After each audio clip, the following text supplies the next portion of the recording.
Okay, it is officially safe to say that Raven's not just a terrible mother, but also a terrible human being altogether.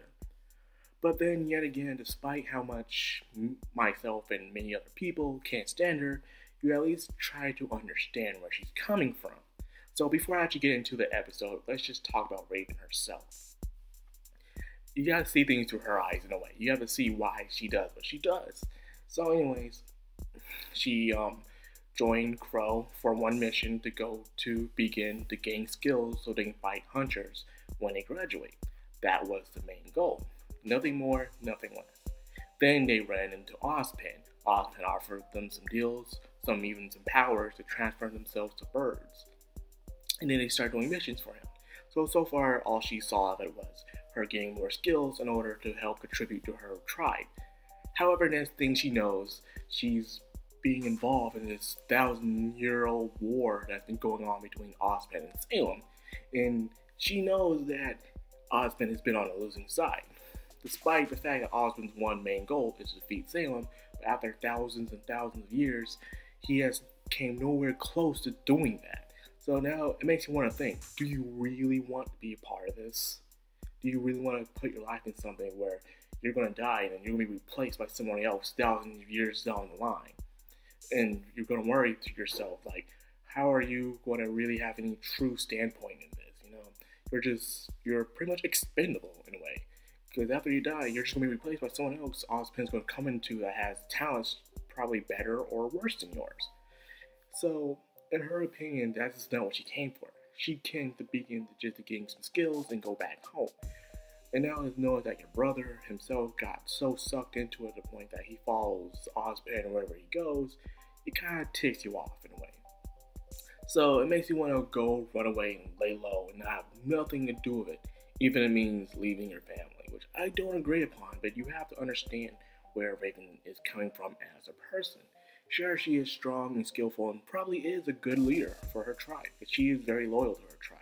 She always puts them first, despite how low and dirty they are. She loves her tribe.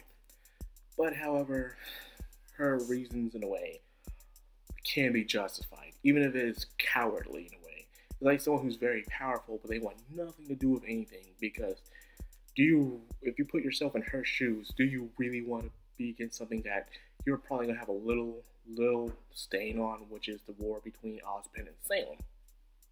I know I won. Just saying that out honesty. So now I got that out the way, we can finally get into the show. We finally have this discussion between Raven and Cinder. And speaking of Raven again, I love how she pretty much called out Cinder and her ego. Like, that's about time. I always knew Cinder had an ego, but no one really ever called it out.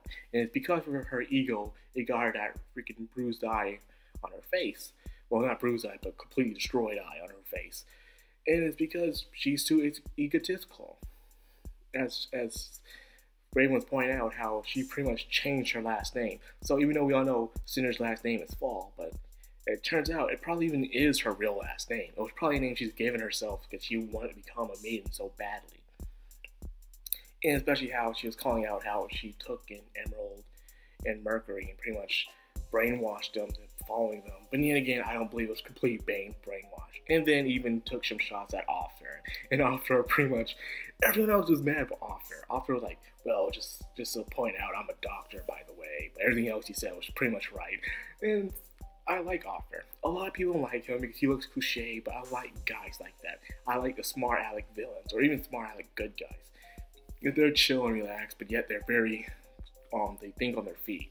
They're very quick and cunning and stuff like that. And that's the characters I like very much. Despite how everyone hates the guy, he's okay with me. He's an excellent character because he always thinks logically. He doesn't let his emotions get the better of him. That's why, of course, because he's a scientist. And as we all know, all scientists only think logically. They will not let nothing get the better of them. They'll continue to stay focused on their goal. And that's where we come to the next thing. Apparently, Raven wants Crow dead. That's another reason why I can understand why everyone hates this woman so badly. You want your own brother dead because you want him coming after you because you realize you're dealing with Salem again with pretty much stealing the relics. The relics, in a way, are the most important thing in the show, apparently. At first, I thought it was the maidens, because in Volume 3, it seemed like the maidens were the biggest thing that was going on, and we needed the maidens. But turns out, the maidens are nothing more than means to end, according to author. The main important things are the relics, and I don't know what the relics are for, or what they can do, but they have probably some magical power. Maybe they're tools to activate something, or something like that, who knows. So, we also know that the attack on Haven is 2 days from now, and their plan is to probably have some way to kill Crow, so Raven will help them get the relic. So Raven will let them have, I keep forgetting her name, Spring Maiden, I keep forgetting her name, Valia, I think that's her name, okay, the Spring Maiden, okay, and she's pretty much only the Spring Maiden to activate the thing, which is kind of bad, because you have Cinder, who's the Fall Maiden, and you have that girl who's the Spring Maiden. Question is where are the other 2 maidens? Where's the Winter one, and where's the Summer Maiden at? And we just don't know. Hopefully they'll show up pretty much later down on the line, probably next volume or so, or probably, I bet you, Volume 7. I bet you Volume 7 is when the next maiden's going to show up. Well, anyways, getting further into this episode, we now know how Raven's willing to do whatever she can in order to keep herself safe along with her tribe. Even if it means letting them use her comrades, so even having her own brother killed. Like, my goodness, this is messed up. Then again, some people do believe that it's just a trap, that Raven doesn't really want Crow to be killed. She's going on with it. Because as we heard in the conversation on the tent, she knows that it's not the end. Even after they do this thing for her, Sam's not going to leave them alone. Sam's going to keep using them until they're useless. And when they're useless, Sam throws them away. I mean, not leaves them alone, but she kills them. So yes, we already know Raven is going to happen down the line. The question is how she's going to handle this. She did transform the bird and flew off. And we did see a bird in Crow's area. So we don't know if she went to Crow in a way to talk to him, to warn him. We don't know. But last time we saw of Crow is he was about to talk to Ozpin about something. What that something is, we don't know. And by the way, the ambush plan with Crow will not work because they're on to Lionheart. They think something's fishy about Lionheart, and there's no way they're going to listen to everything Lionheart says. Especially if Austin's there, because right now they don't know Ozpin is there right now. And of course, Ozpin knows that Lionheart isn't really acting his normal self. So we already know the ambush plan is not going to work. So I can already predict already that the whole entire thing at the very end is going to be just a total cluster mess. That's all it's going to be. Now, finally, we can get on to the second part with Blake and her father, and of course, son. The twins are finally fighting, and we finally get a fight, but it's just not that interesting. I see where people are coming from with complaining about how the fights in RWBY, even when there is fighting, isn't really all that like it used to be. I do understand that. Then you also have to understand that Monty is gone, and there's nothing we can do about it. No one can copy his style. His style was his own, and that's what made him Monty. So therefore, but at least Rooster Teeth can at least try to make the fight scenes look interesting, because at the end of the day, it's just not all that, man. I'll be honest with you. The fight scenes in RWBY right now, even when this, but then again, nothing really showed up. The fight just was interrupted by pretty much Blake going to meet Ilya. So they're all super about to fight next episode. I'm looking forward to that though. Seeing Ilya fight. I like to see how good her skills is compared to Blake. Blake is good only when she's able to use her power with dust in it. As we've seen as she was fighting Roman in like volume 1, she wasn't doing that good against him, even only when she joined up with Sun. However, she fought Roman the second time, she had the power of dust on her, she was able to easily beat him. So I'm just saying Blake is good, but she's not that good. But then yet again, we don't know how good Ilya is neither. So I'm actually looking forward to a fight between two friends to see how things are going to go. Two beliefs very strongly colliding to see. It's going to be like Naruto and Sasuke, but not that epic and not that hyped. I'm sorry, okay, people?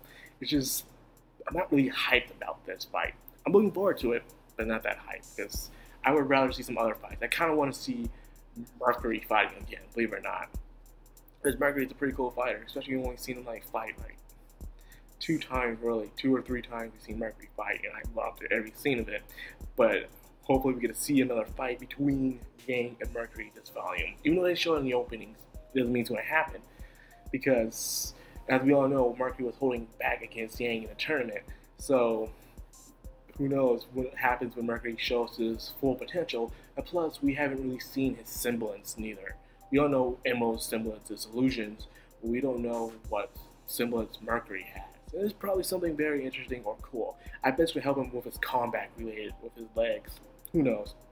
Either ways, I am still looking forward to the fight nonetheless. Hopefully it'll be good choreographic, because that'll be the only one that'll be in the series so far. So I'm looking forward to it. Hopefully Rooster Teeth does an excellent job at least a good job. Come on, people. Give him some slack.